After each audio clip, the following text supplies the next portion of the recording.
Okay, so today I'll do a soft finale episode, not really a finale at all, but just like, okay, we've established most of the terms to do with my absolutist philosophy, so mostly what we'll do with this is either recreation, where it's just more random topics from the absolutist philosophy, or like you can debate me on stuff, and we'll look at it from the lens of objectivity and obviously using some of these terms, and then because that's what I always say, it's not really a position or a, anything like that. It's more like an observational basis. And then within that, you can have debates, right? So it's not like it's not a school of thought as much as it's a way of thinking, or, again, being objective. So either I'll do that, I'll open up the debates, I'll do some recreation episodes, but I'll also try to do what I was talking about somewhat recently, is the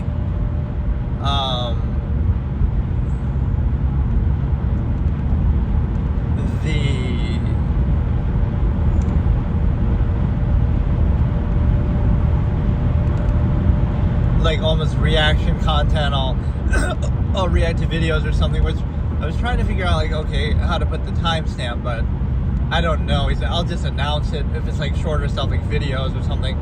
But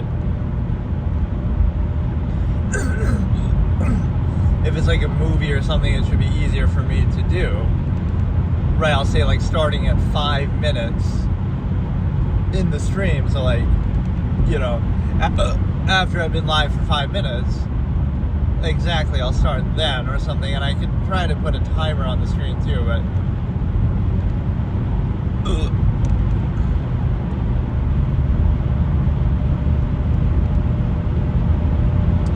yeah, I can just discuss random topics, and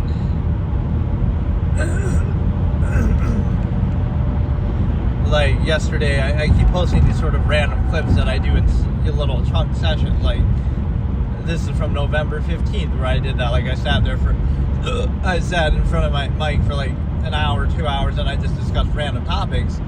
And so one of them that I did is like, is gaming ruined, right? Has gaming changed, or have you and your approach to it? And so, it's like the fallacy of, so that's the clip I just posted yesterday. But it's like,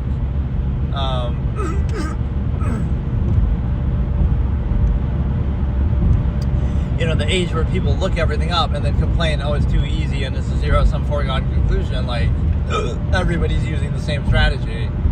But they wouldn't necessarily be doing that if it wasn't like a well-known metagame kind of established thing. So that level of variance and self-actualization is lost. So I'm not even telling you not to do that. And with how overwhelming modern games are, I can certainly understand it. But it's more like, right, don't hold that against the games. They're like, oh, when you were a kid, games were better and now they suck, or they're too easy. But it's actually, imagine if you treated Ocarina of Time like people treat modern games, looking up guides and, meta, how the best strategy, speedrun strategy, and you're doing just like a normal playthrough, you would say, oh wow, this game's easy. I mean, even if you don't do that, it's not the hardest game ever. Being difficult isn't always a measure of quality, but it's a situation where so difficulty isn't a measure of quality, and then the flip side of that is that,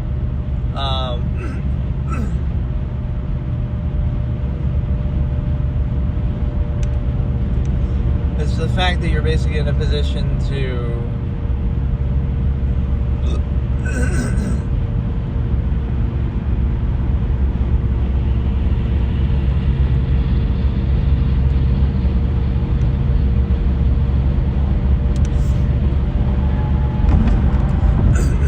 like, it would be super easy and boring if you looked stuff up there, but you didn't, because either we didn't have the resources or it was just considered in bad taste to do that, right? But now it's considered like default. So like, even in some of my playthroughs, I see that, like, I go into something blind and then, oh, you're so stupid, and it's like, to some extent, okay, maybe I'm missing something or whatever, but like, the expectation is that you know what you're doing, even on a first playthrough, even on a first session, and even that you would want to. Like, there's no desire or sense of discovery. Like, maybe I want to trial and error, maybe I want to experiment, do different things. It's not always like a zero-sum process, like, oh, you're trying to make the optimal build on your first playthrough. Even if you, to the extent that you would be aware, like, you won't know what it is because you're not looking it up. But it's also a situation where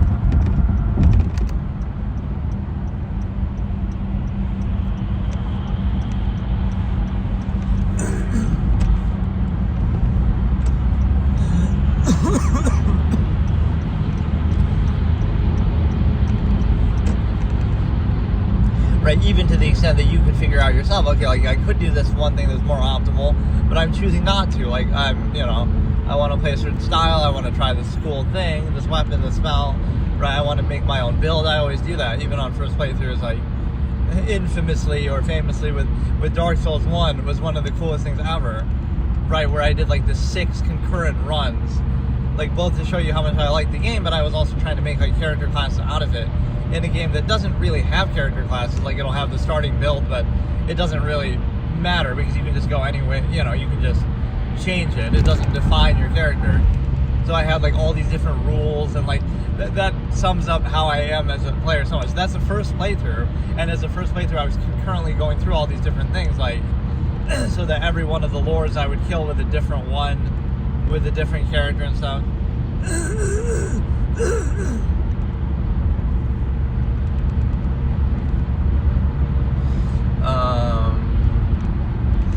But yeah, that's all kind of the point, that you have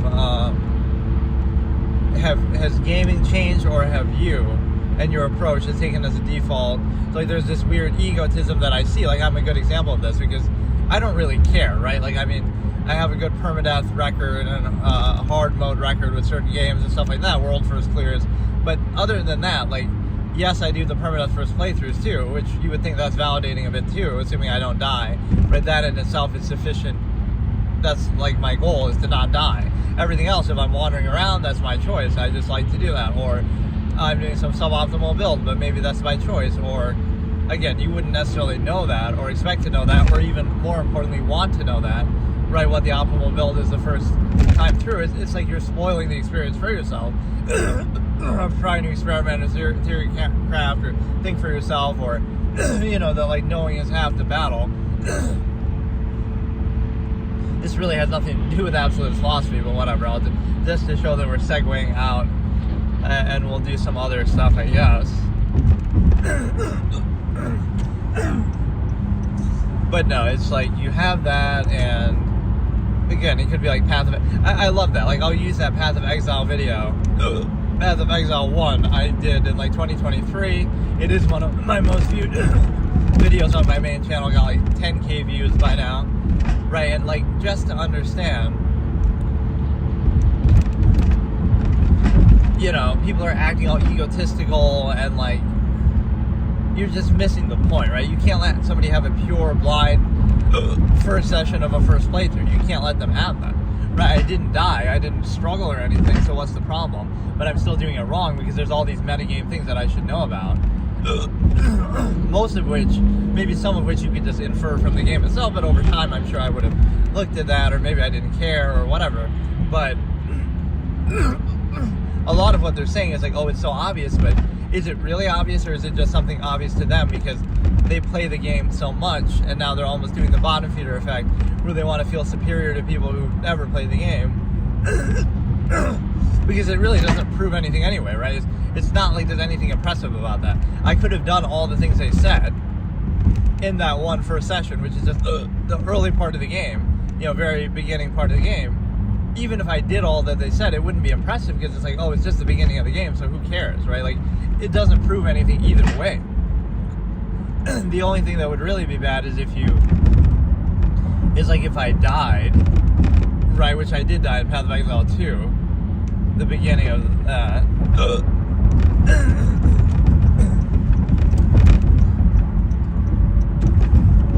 Hard to believe it's been already over a year since I did that. So like this last year, I guess I didn't play much of anything. I was doing a lot of these iPhone things, or I forget what I even was doing, was streaming. Like, I did a couple mini-series, like the GTA 5 thing. I did, you know, maybe some Hearthstone chess. Some of those, you know, almost prop up as filler categories.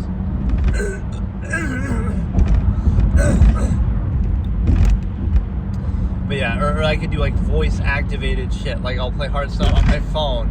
I'll stream Hearthstone on my phone when I'm driving using voice activation. Like, I tried doing that with like chess ones, which you could theoretically do. You know, you imagine it in your head anyway. So.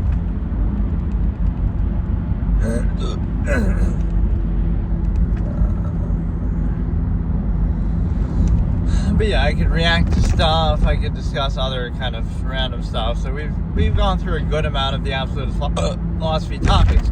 At least it's established. I have a reference point to look at, and I have the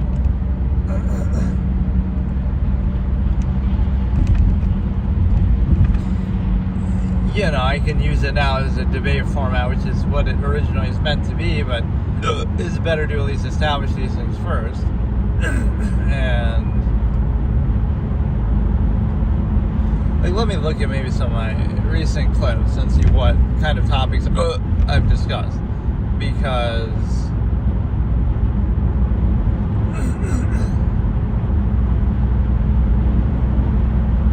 does modern gaming suck, or do you? Have game changed, or have you? That's my most recent one, like I just discussed. Then I attempted to watch the Super Bowl, but I could barely stay awake, which I did that live. And on Twitch, my Twitch recap, the AI ruined chess thing, I discussed that, like how Magnus and others are complaining about that, which is in poor taste, because that's the same thing the previous generations would have said about Magnus and his generation, like, oh, look at these little engine babies who have learned from all this modern technology that we didn't have right when we were learning, and vice, you know, and so on. You'll always say that, like, oh, you have advantages that the previous generations didn't have, which is fair, but I mean, it's like, it doesn't matter because everybody has them, so.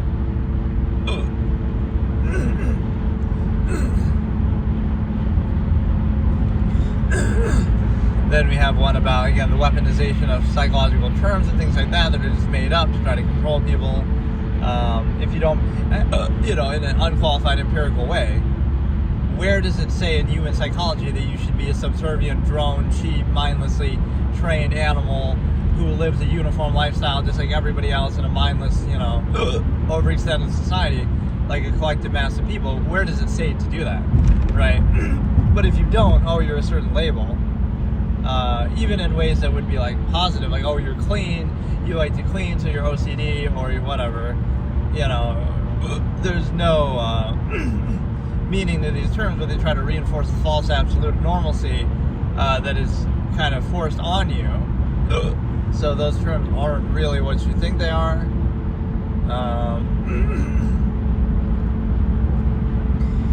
Talking about half-mass stimuli preservers, like even framing having children as a job or being so proud of it, like that just shows you're not ready to have kids. You shouldn't have kids because it's something you choose to do. It's a net positive. It's some gratifying overcompensation.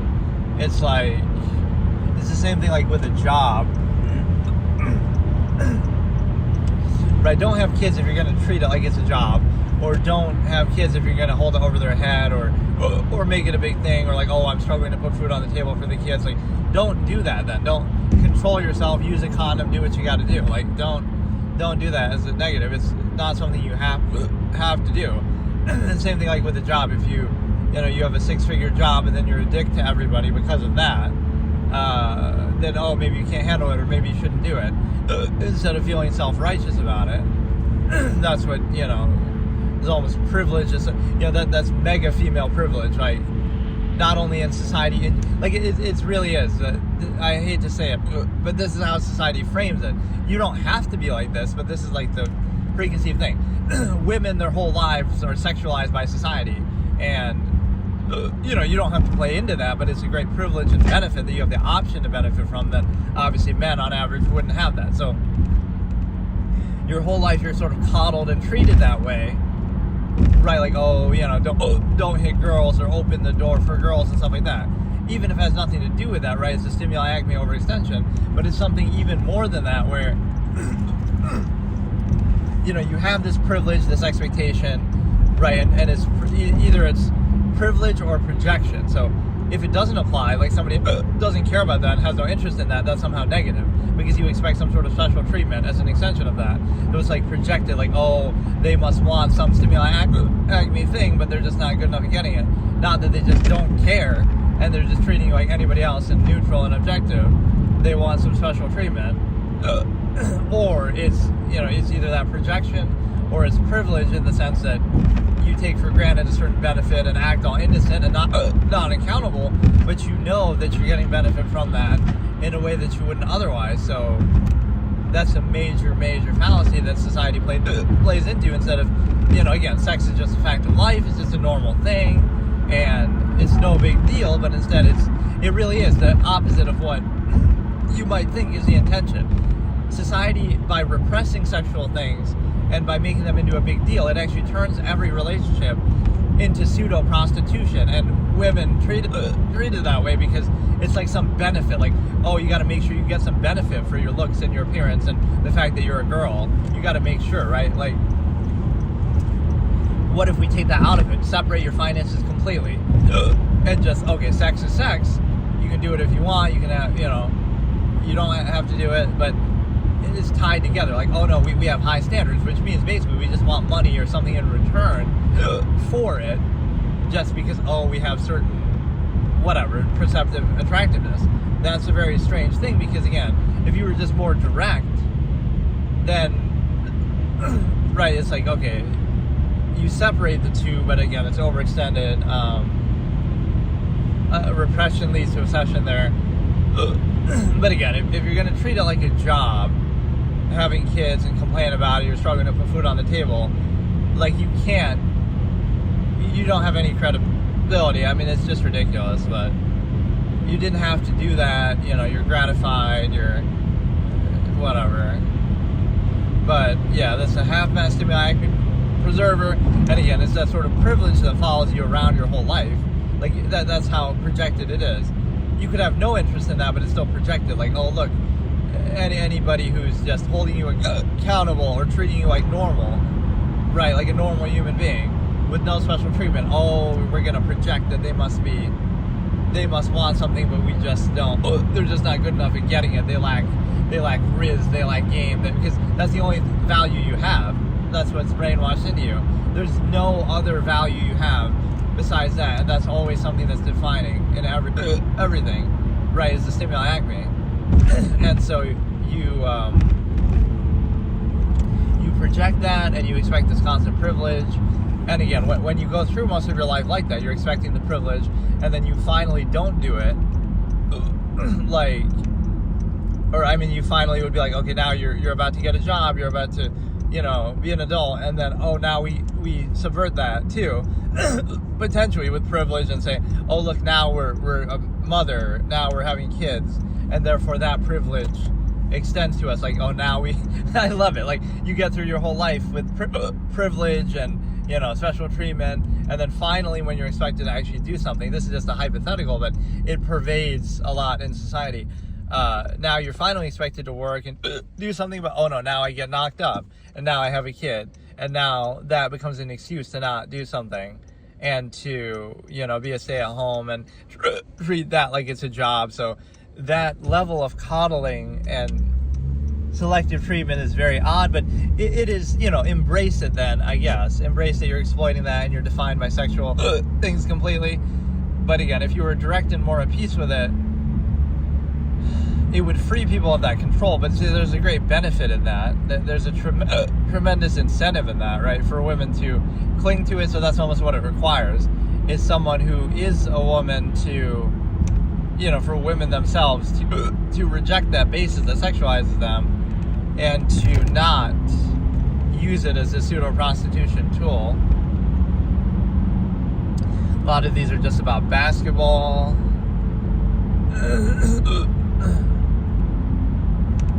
It's good to at least have these takes sitting around. Then one day they'll trend, because the topic related to them is trending, naturally, like on its own. Like, I'm talking about the bubble ring, which obviously that's age has long passed, but whatever, just all these different fallacies. Like that happened with my one Daniel Naroditsky clip, the Rebecca Harris thing, which I guess I was even wrong in saying that. I thought it was Eric Hansen, or people were telling me that at the time. But now that was getting views. It's like, it has nothing to do with, unfortunately, the fact that he passed away, but it was something years ago that I just happened to find that. But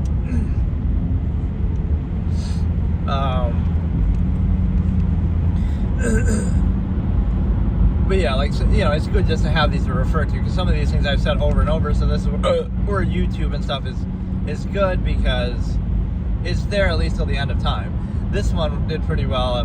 Basketball historian shuts down the anti-Will Chamberlain propaganda. He is the real GOAT. And I do something with this that's almost like the exaggeration trick that almost Donald Trump would use at points. Like, he would say, oh, I'm the best ever at this, or, he'll go to an extreme, like, oh, we're going to do 100% tariffs, and then he'll back down and act like, oh, that's a good thing. Look, he's compromising at 50%. So his original intention might have been to do 50% or 40%. So what I say here is, oh, Will Chamberlain is the real GOAT, and he is, but even if I didn't think that, or I wasn't so firm on that, that's not the point, right? The point is that people disrespect him, and, if he's not the GOAT, he's right there at the top.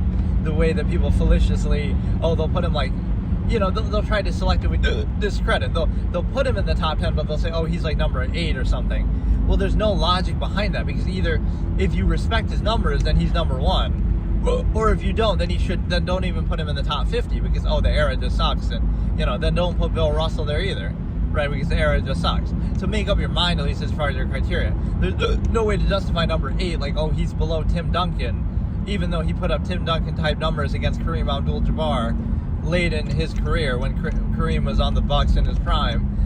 And he's putting up those 20 and 20 numbers that Duncan would do in his prime. It's like, the whole fallacy of who you play against is pretty strong. So I like that one, because this shows you what a thought process is, basically, the way I described. I've talked about some of these things over and over so many times that now it's like second nature. I didn't do that with any script. I just go into it. I'm just doing that recorded session, and I just go. Right? So the way, in some ways, I could flex about this a little bit, but it just shows you it's over a long period of time you have these things in your head. And I've discussed them so many times. So I just rattle this off. I just sit there and I just do a recording session, and I just talk through it. So I did that. This is a 9-minute video.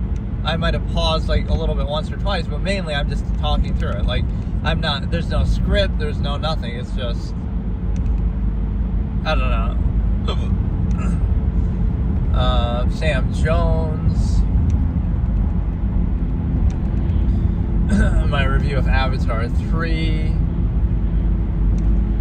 A lot of these have to do with basketball, actually. This was a really good one. Comedy is really just cognitive dissonance. So, yeah, some of these did pretty well. I mean, again, for a channel that only has 100 subscribers, some of these get like 50 to 100 views. Escalation fallacy with gun control. The debunks the simulation theory. Society is a simulation, with a picture of the Truman Show walking up the stairs.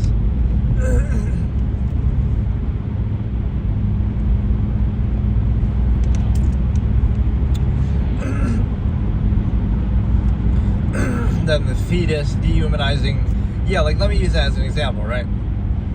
The dehumanizing semantics of abortion, and people take it as false duality.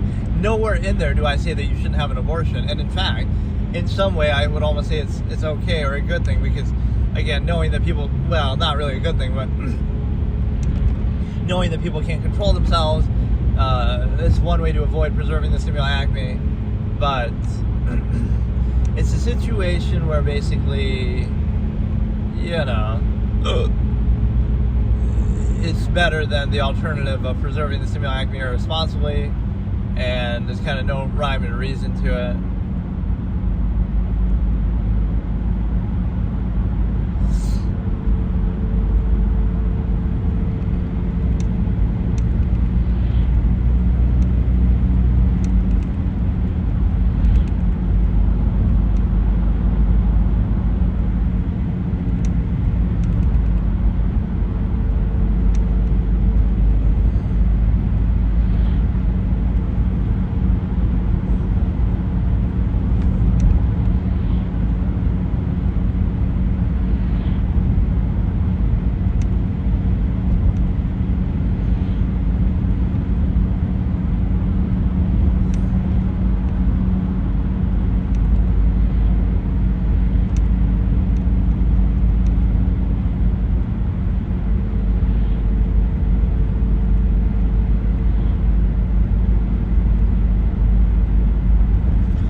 That's kind of like the better way to do it, and like these editorialized clips with some sort of maybe eye-catching thumbnail, as opposed to these lives, which are really, but again, at least there's a reference point to this where at least I have something to refer to.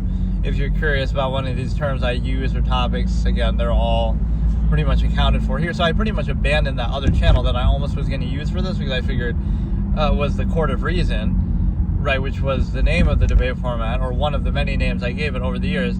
Like, I have a few clips on there, but it's almost pointless, right? I may as well just do it on here like this. Not that it really mattered, but I guess,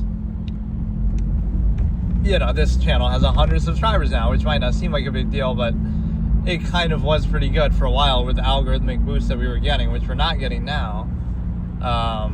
Again, maybe because I failed to retain them, right? It makes you come up with all these theories, but it doesn't matter. Like, it's still, this is about as good as Twitch anyway, because, if you're not established, nobody's going to watch you anyway, so. But no, I went from like barely having 50 subscribers on this channel when I started streaming, because I could barely qualify. You need at least 50 to even be allowed to stream, to now having over 100. And a lot of that was thanks to the streams themselves, maybe somewhat to some of the videos I posted, but mostly those haven't gotten me that many. I think it was just the lives that a lot of people would be supportive that way, and so it is odd how it just totally shuts you out like that, though, too. Because in a way, like, oh, that's a good thing if it benefits you, but it shows you how contrived it is. Like, it can choose, and, this shows you everything in life and society is kind of curated. It's like, it's no accident that you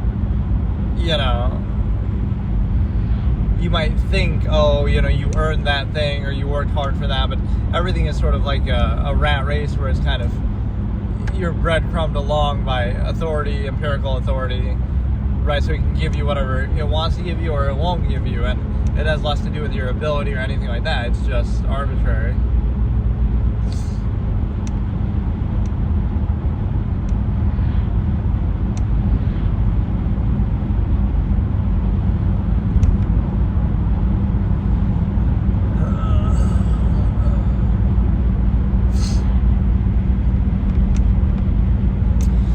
So what else can I do? Again, I'll do some React content. I'll seriously just do this. I'll watch a movie and react to it and talk through it while driving, which again, the audio doesn't do it any justice, but I mean, whatever. And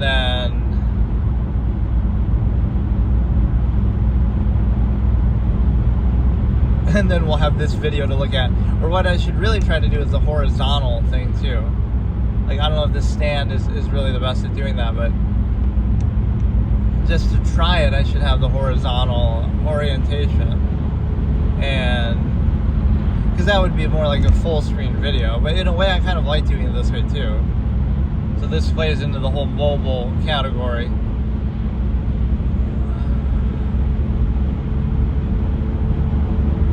Yeah, I'll just pick random things. Sometimes you see like a little YouTube clip short, and then you want to watch the whole movie.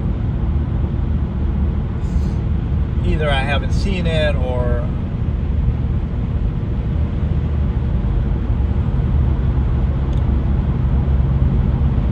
I can analyze it, I can break it down, I can do audiobooks, I can do whatever. And again, I won't play the content on here. I'll just like the audio or the video. I'll just do it.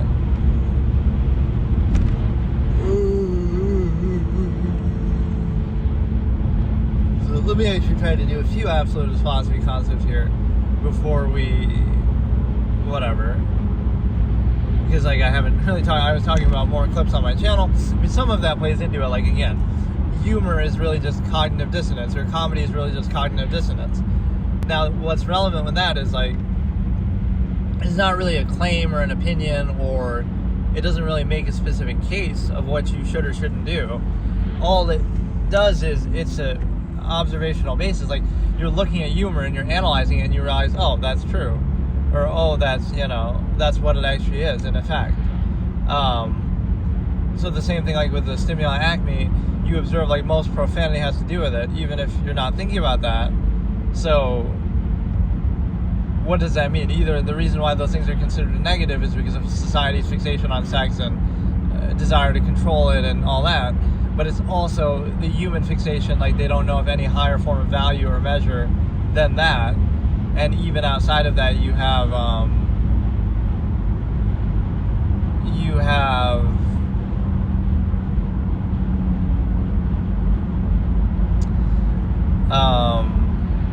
you don't know of any higher form or measure of value than that, the hedonistic element, so you kind of appeal to it even if you don't realize that that's what you're doing.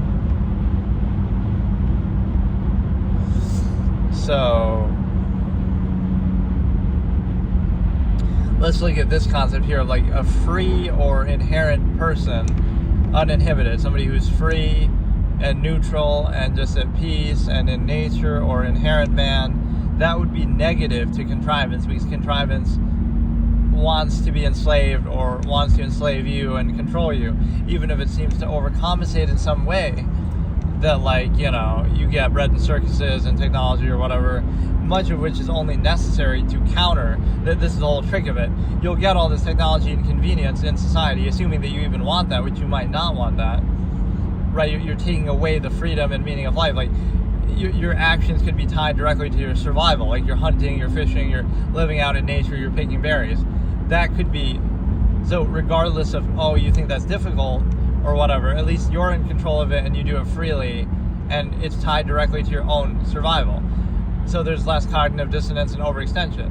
What society does instead is it takes all that away from you and then says, okay, we're going to offer you these things more conveniently, but then you have to acquiesce to our contrivance state just to react to and relieve those same zero-sum ends.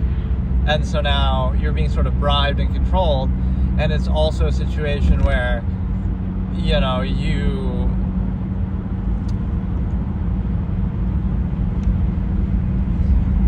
are making a lot of concessions from your inherent state. So being free and neutral would be negative to contrivance. And it's also a situation where, you know, you have to appease the collective mass of people. So you're giving up a lot to do that.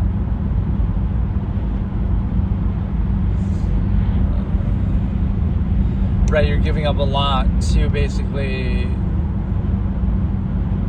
be a part of that, and sort of by force, and it's sort of benevolent, but it's always from on high, like all of nature itself is monopolized, and you really can't do things freely. Because again, it doesn't have to come from a need, like, oh look, somebody's poor and they go out in the woods and they're picking berries or something. What if that's what they want to do? Like, they're at peace, they don't want money, they don't define things that way, or they have money, but still there's something outside of that. It's not about this zero-sum projection assuming intent of everyone. It's more like you can't just make a choice, you can't just have a variable measure, different way of doing things. It has to be that you again, inability to achieve the false absolute. But what if that's not what a person wants? Like, even when you look at somebody who's homeless or something like that, sure, it could just be bad luck and bad circumstances, but some of that you can't use to validate contrivance and say, no, maybe they don't want to be a part of contrivance, maybe they have cognitive dissonance about it, which you do too as you're practicing it, but you kind of, you overcompensate or distract yourself or whatever. But it could be a difference of measure. Like, maybe that's not what they want, right? They would rather be homeless, or they would rather starve or die than be a part of artificial contrivance, overextended, controlled, or, you know, there's more freedom in the, like, pose that as a hypothetical. You're struggling to maintain things that you don't even need in an overextended society that forces them on you, versus somebody who's at peace and free, and they sleep in their car, or they're homeless, but maybe they're happier like that. Maybe they're more at peace. They don't require much, they don't desire much. Right, that's what people don't realize. You're going to glorify and gratify that, look how we struggle against the artificial contrivance of society and how it's man-made, and you would love to struggle against World War II Germany or China right now, and that would really validate it. You should feel gratified for dealing with that. But again, this is my whole philosophy of people can tolerate a lot. You've seen this throughout history. You see this inherently. Like, people don't require much. They can just eat very meager meals and live in a very simple way. So people can tolerate a lot, but never tolerate it in the name of an unqualified contrivance state.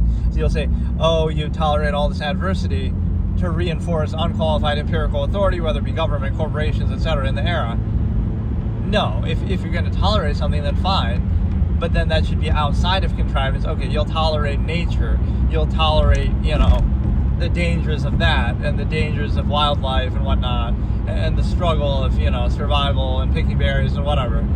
That, sure, you can tolerate that, and you can struggle with that, and you can eat one meal a day, and you can eat, whatever you find in nature. You can do that if you want, but, like, that's the whole irony of, you think, we get higher quality food, and it's, pre-made for us and processed, but ironically, it's arguably not that, right? The food you get at the grocery store, or fast food, or even restaurants, sometimes you could argue that, but you'll realize, like, a lot of that is just mass-produced. Like, it's not about, especially the grocery store, it's not about the highest quality food, higher quality than what you could find in nature. It's about what's mass-produced, and everything mass-produced suffers in quality for it.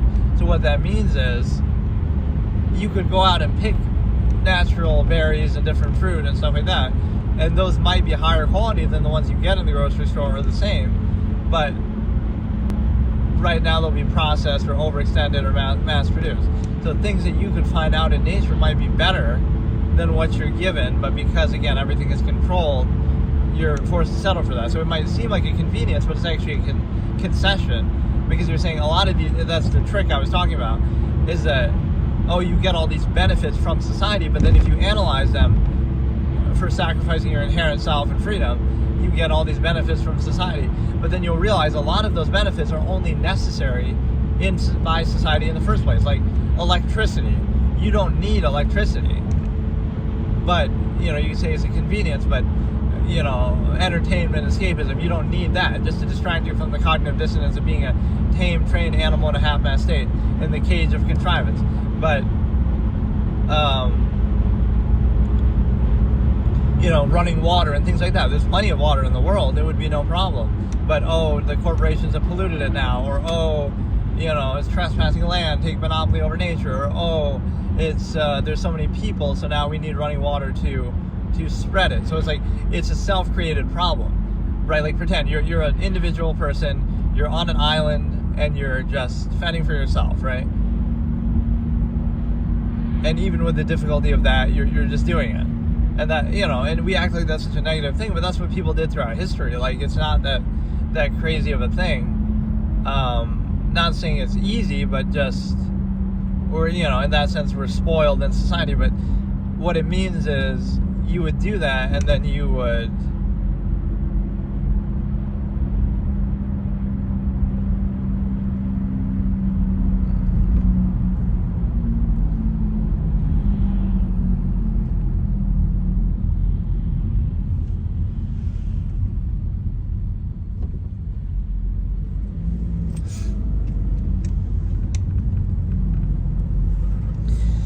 right, then you would come to society, and then you would look at it and say, oh, look at all, they'll try to bribe you. Look at all these benefits you have. You have electricity and running water. And it's like, but wait, I could paint the scene of like this, right? Where it's a very minimalistic kind of person who's lived, again, in the jungle their whole life, or on an island or something. And they're kind of questioning that. It's like, oh, we're going to come into society with all these people, and now you're going to have to sacrifice a lot of things. But look at these benefits we give you. We're going to give you running water from a tap. Wow. But wait a second. You had plenty of water there. You never had an issue with that, right? You were doing just fine. So, right, you had pools or streams or whatever. You had enough water, right? There's plenty of water on the planet. Or, again,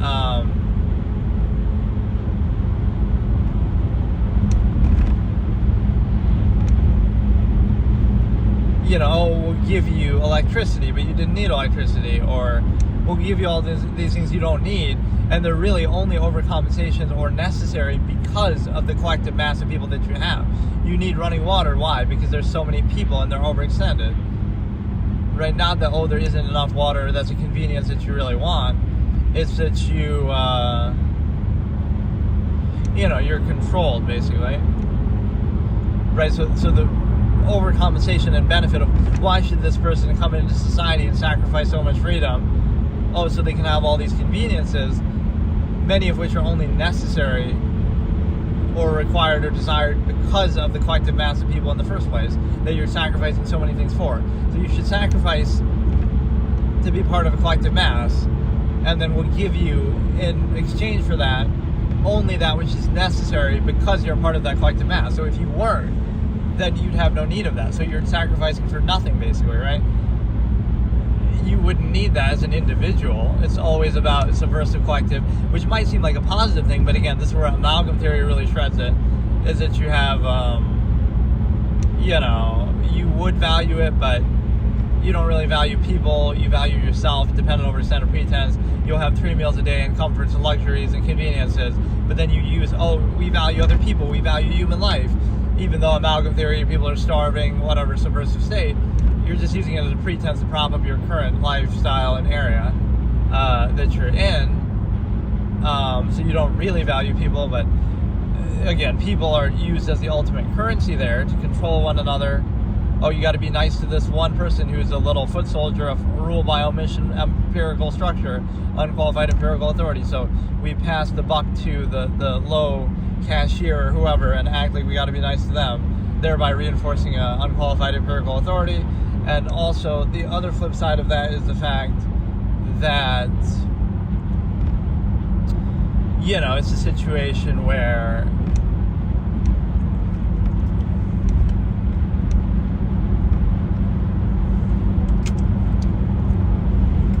is why thought is considered such an enemy in society. Is like, if you think about something objectively and observe it, it's not personalized, it's not specified, it's basically just, you wouldn't be at peace with it. So you'd never be at peace in society or contrivance, or you'd always have cognitive dissonance and higher standards, and it'd be inconsistent. So that means you can still maybe somewhat do it, but you would have reservations about doing it, or you would be open to the infinite variable of freedom and stuff. So what really people do is they let themselves be enslaved by relative comforts and conveniences of the same zero-sum half-math ends. And what that also means is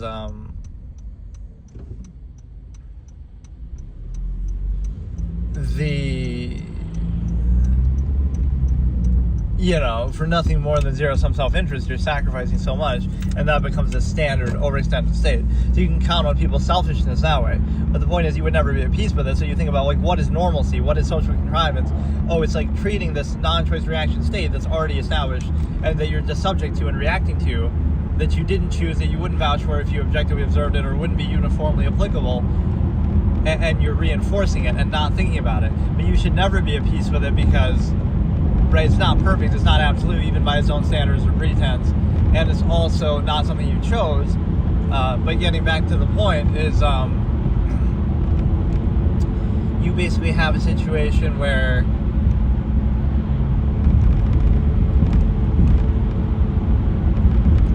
again, people sacrifice and outwardly insist on the basis of, again, nothing more than relative comforts, half-mass, zero-sum means.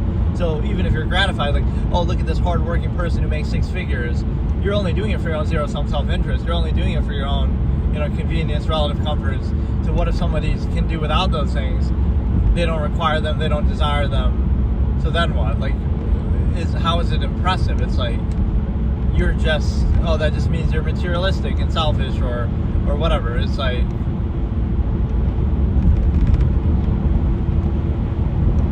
right, you can just require less. You don't want all those things, you don't need all those things. But to some extent, those things are forced too. It's like, you got to rely on fast food, or you got to rely on groceries and stuff. But a lot of that is because it's monopolized. It's not that you do those things because they're convenient. You see, like I was just talking about running water. Oh, it's convenient and that's what you prefer and what a luxury. That could be seen as part of it, but part of it is also the overextension. Like, that's the trade-off, because, you could find plenty of things in nature and fend for yourself, but you're not allowed to basically to do that because such a monopoly is taken over it. So it's overextended in a way that, again, people in society themselves are.